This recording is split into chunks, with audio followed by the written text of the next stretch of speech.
Football loves the transfer fee. It is clean, it is loud, and most of the time it is the wrong question. Because £100 million does not buy a guarantee. It buys pressure. So this is not a flop list. It is the value test. Did the transfer survive the price? The board is simple. Did they play? Did they produce? Did the team win? Did the club keep value or lose it? And did the story become bigger than the receipt? Start at the bottom. Eden Hazard to Real Madrid is the cleanest collapse here. £88.5 million, 76 appearances, 7 goals.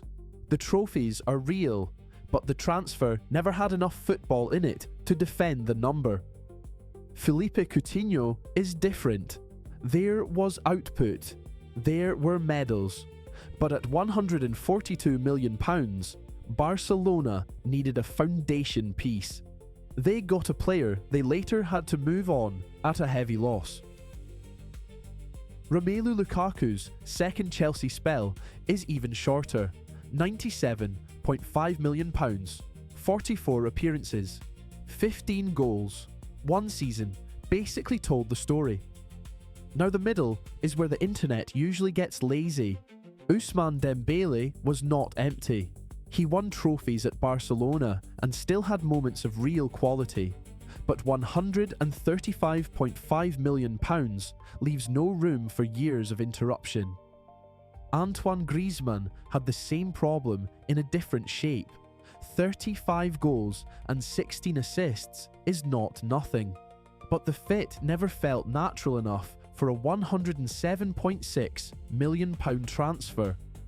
Harry Maguire is awkward, and that is the point. The fee made him a meme. But 200 plus appearances, an FA Cup and a League Cup are not a total failure. That is not a hit. It is a complicated transfer under brutal fee pressure. Paul Pogba is the same kind of argument. The talent was obvious. The moments were real. The Europa League was real. But £89 million, then a free exit, means the receipt never disappeared. And Neymar is the argument at the centre of the whole board. £200 million, 118 goals, 173 appearances, domestic dominance, global attention. But the Champions League prize was the point, and Paris Saint-Germain never got it with him. That is why the verdict is mixed, not lazy.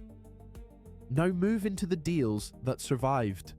Gareth Bale is the one people argue about, but the medals are hard to ignore.